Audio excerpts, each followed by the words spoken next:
Shalom saudara yang dikasihi Tuhan Yesus Kristus, selamat malam, salam sejahtera buat saudara semua dimanapun saudara berada. Damai dan sukacita oleh Roh Kudus melimpah senantiasa dalam hati dan kehidupan saudara semua. Sebelum kita mendengarkan renungan firman Tuhan, mari sama-sama kita berdoa. Bapa kami yang di surga, Bapa di dalam nama Tuhan Yesus Kristus, kami mengucap syukur Tuhan oleh karena berkat, perlindungan, kasih setia dan segala kebaikan Tuhan kepada kami di sepanjang hari ini. Dari pagi hingga malam ini, kami ada saat ini semuanya karena anugerah Tuhan. Dan saat ini ya Tuhan, kami mau mendengarkan firman-Mu, berbicaralah kepada kami, buatlah kami mengerti akan isi hati-Mu bagi kami. Dalam nama Tuhan Yesus Kristus kami berdoa. Haleluya. Amin. Saudara yang dikasihi Tuhan, ayat renungan kita pada saat ini terdapat di dalam Kisah Para Rasul 27 ayat 34 sampai 36. Tertulis demikian. Karena itu aku menasihati kamu, supaya kamu makan dahulu. Hal itu perlu untuk keselamatanmu. Tidak seorang pun di antara kamu akan kehilangan sehelai pun dari rambut kepalanya. Sesudah berkata demikian, ia mengambil roti, mengucap syukur kepada Allah di hadapan semua mereka, memecah-mecahkannya, lalu mulai makan. Maka kuatlah hati semua orang itu, dan mereka pun makan juga. Saudara yang dikasihi Tuhan, stres dan depresi bisa membuat orang yang mengalaminya kehilangan fokus atau perhatian pada hal-hal yang penting pada dirinya. Tapi sebaliknya, iman dan syukur memampukan untuk tetap memperhatikan hal-hal yang penting dan mampu untuk menghadapi situasi apapun dalam kehidupan. Ada seorang wanita yang ditinggalkan oleh pacarnya. Pacarnya punya wanita lain. Akibat dari peristiwa ini, wanita ini jadi jarang makan. Kemudian tubuhnya menjadi lemah, berat badannya turun, lalu ia mengalami sakit lambung. Ia juga jadi tidak fokus dengan pekerjaannya. Akibat sakit lambung dan kelemahan tubuhnya dan depresi yang ia alami, ia kemudian tidak masuk kantor. Lalu beberapa waktu kemudian ia diberhentikan karena tidak dianggap lagi layak untuk bekerja. Setelah itu saudara, ia mengalami lebih banyak stres karena tidak punya pekerjaan, tidak punya penghasilan, dan terutama yang ada dalam pikirannya adalah ditinggal oleh pacarnya. Saudara yang dikasihi Tuhan, jangan kita membuat diri kita menjadi kehilangan fokus dan perhatian kepada hal-hal yang penting dalam hidup kita oleh karena masalah yang terjadi dalam hidup ini. Dalam Kisah Para Rasul 27 ayat 34 sampai 36 ini, Rasul Paulus mengingatkan semua orang yang ada di kapal untuk makan, sebab mereka sudah berhari-hari tidak makan akibat badai yang menerpa kapal mereka. Rasul Paulus kemudian mengambil roti dan mengucap syukur kepada Tuhan, dan hati mereka semua menjadi kuat, lalu mereka pun ikut makan bersama. Dalam kehidupan kita ini saudara, kadangkala ada badai yang menghantam, berupa masalah-masalah yang terjadi dalam kehidupan kita. Namun seberat apapun badai hidup yang melanda, jangan kita melupakan hal-hal yang berikut ini saudara. Yang pertama, tetap beriman kepada Tuhan di tengah masalah hidup.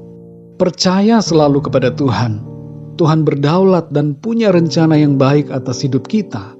Masalahmu tidak akan membuatmu jatuh, tapi akan mengantarmu naik.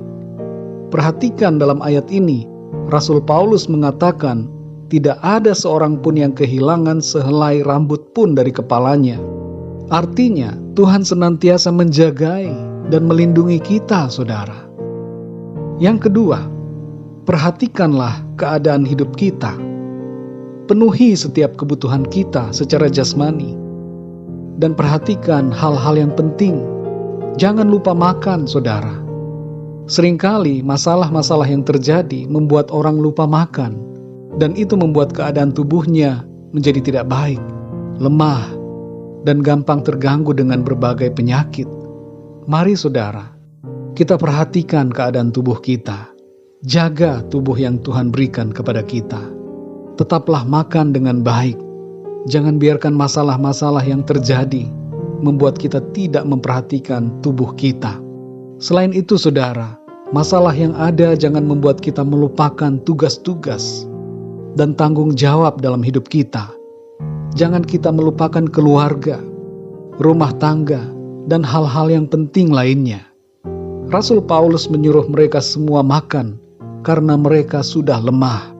Mari saudara yang dikasihi Tuhan, sekali lagi, perhatikan keadaan kita, penuhi kebutuhan kita, dan tetap lakukan tugas kita untuk kebaikan kita. Yang ketiga, saudara, ucapkanlah syukur senantiasa. Rasul Paulus mengambil roti dan mengucap syukur. Bersyukur itu baik, saudara. Ada mujizat dan kekuatan dalam pengucapan syukur kita.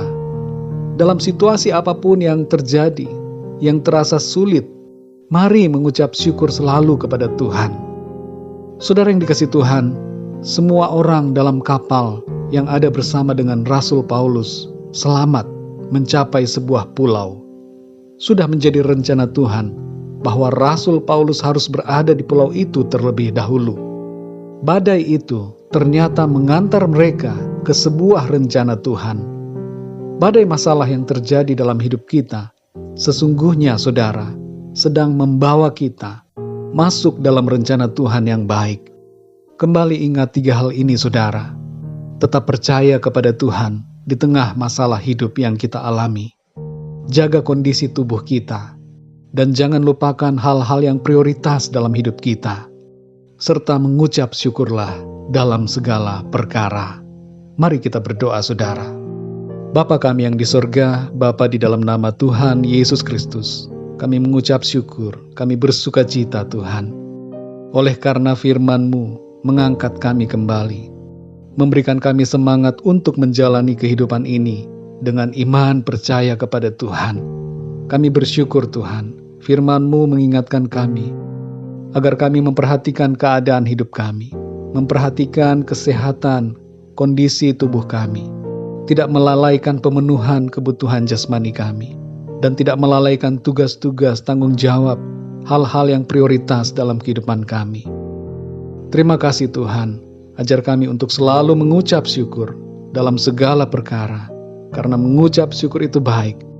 Ada mujizat dan kekuatan yang kami dapatkan ketika kami mengucap syukur. Terima kasih Tuhan. Setiap masalah yang terjadi kami percaya membawa kami lebih lagi masuk ke dalam rencana Tuhan yang baik, indah dan mulia bagi kami. Malam ini kembali kami akan beristirahat. Lindungi kami, berkati kami Tuhan. Lingkupi kami dengan kuat kuasa-Mu. Terima kasih Tuhan, kami serahkan semuanya ke dalam tangan kasih-Mu. Segala masalah dan pergumulan hidup kami percayakan dalam tangan-Mu. Engkau yang bekerja, mengatur dan memimpin hidup kami, dan menjadikan segala sesuatunya baik. Terima kasih Bapa, dalam nama Tuhan Yesus Kristus kami berdoa dan mengucap syukur. Haleluya, amin. Puji Tuhan, saudara yang dikasihi Tuhan, saya percaya firman Tuhan menjadi berkat dan kekuatan buat saudara semua, dan Roh Kudus akan menolong saudara untuk lebih lagi memahami kebenaran firman Tuhan. Tuhan Yesus memberkati saudara semua. Selamat malam dan sampai jumpa dalam renungan yang berikutnya. Haleluya.